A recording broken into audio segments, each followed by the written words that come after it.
한 주일 동안 안녕하셨습니까? 휴함입니다. 지난 시간에는 뉘우침도 소용이 없는 기독교에서 말하는 귀신에 대해 말씀드렸습니다. 이번 시간에는 기독교에서 말하는 우상에 대해 말씀드리겠습니다. 세상에는 오직 예수뿐이라고 외치는 기독교인들 중에는 불교를 가리켜 우상 숭배의 종교라고 비난하는 이들이 많습니다. 우리나라에서 불자라 하면 기독교인들로부터 이러한 공격을 받지 않은 경우를 찾기가 오히려 힘들 것입니다. 기독교인들은 자신들의 전지전능한 하나님을 버리고 부처님의 형상을 만들어 숭배하는 일은 우상을 섬기는 행위라고 나무랍니다. 불교인들로서는 이러한 기독교인들의 행동이 불쾌한 일일지 모르나 한편으로 그들의 입장에 서고 보면 이해가 가기도 합니다. 기독교에서는 그들의 신 여호와와 예수 외에는 구원이 없다고 가르치고 있고 지상의 어떤 형상에도 절하거나 믿음을 일으키지 말라고 명령하고 있기 때문입니다. 기독교인들의 신조라 할 수 있는 10계명을 보면 첫 번째와 두 번째가 우상을 금하라는 내용입니다. 제1계명에서 신은 너는 나 외에는 다른 신들을 내게 두지 말라고 명령했고 제2계명에서 너를 위하여 새긴 우상을 만들지 말고 또 위로 하늘에 있는 것이나 아래로 땅에 있는 것이나 땅 아래 물속에 있는 것에 어떤 형상도 만들지 말며 그것들에게 절하지 말며 그것들을 섬기지 말라고 명령하였습니다. 성경 출애굽기 20장에 나오는 말입니다. 이 두 가지는 나머지 어느 계명보다도 중요해서 첫 번째와 두 번째에 자리합니다. 바로 이런 교리로 인해 기독교인들은 불교를 우상의 종교로 몰고 있는 것입니다. 기독교인들이 볼 때에 부처님은 신이 만든 피조물에 불과하고 부활과 영생을 이루지 못한 죄인에 불과합니다.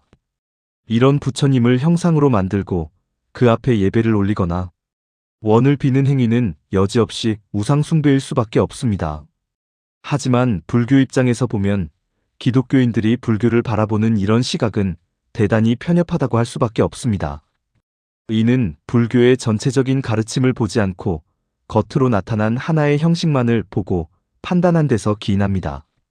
불교에서 불상이 차지하는 중요성은 별로 크지 않습니다.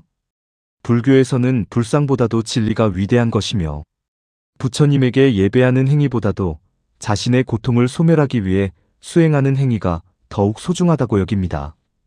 실제로 부처님은 죽음을 앞둔 제자가 자신에게 예배를 하려 하자 이를 제지하고 열애를 향해 예를 표하지 말고 진리를 생각하라고 가르쳤습니다.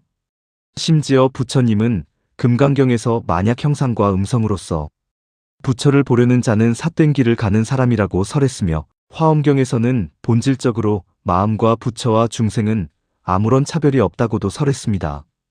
이렇듯 불교에서는 비록 불상의 예배를 하고 있지만 특별한 가치를 두지는 않습니다. 부처님이 세상에 온 목적은 중생을 위함이지 부처님 자신을 위해서가 아닙니다. 그러므로 부처님이라는 대상에 의지하지 않아도 행복을 성취할 수 있다고 가르칩니다. 만약 중생들의 고통이 모두 소멸되고 완전한 행복이 주어진다면 부처님과 그 가르침이 이 세상에서 사라진다 해도 아무 상관이 없습니다. 기독교의 경우 신이 인간을 창조한 목적은 신 자신을 즐겁고 기쁘게 하기 위해서입니다. 신은 결코 인간을 위해 인간을 창조하지 않았습니다. 그렇기에 인간은 오직 신만을 위해 살아야 하고 신을 통해 모든 문제를 해결해야 합니다. 인간의 행복은 신을 믿고 따를 때에 주어지는 신의 선물입니다.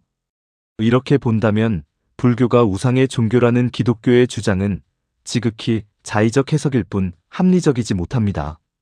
교리적으로 따지고 들어가면 기독교가 불교를 우상이라 시비하는 것은 무지의 소치입니다. 불자들이 불상에 예배하는 행위는 불상을 통해 마음을 정화하고 인격을 연마시키며 번뇌를 조복받아 해탈의 공덕을 이루려 함이지 그 불상을 통해 초월적 힘과 능력을 부여받겠다는 행위가 아닙니다. 불교에 만약 생로병사로부터 벗어나는 가르침이 없고 중생을 청정하게 하는 길이 없다면 마치 성서의 출애굽기 32장에 나오는 금송아지 숭배 이야기처럼 불교는 분명 우상일 수 있습니다. 그러나 설명한 바와 같이 불교 속에는 인간이 걸어야 할 길과 목적이 분명하게 설해져 있고 이 세상을 진정으로 행복하고 평화롭게 할 수 있는 원리가 갖추어져 있기 때문에 우상의 종교가 아닌 것입니다.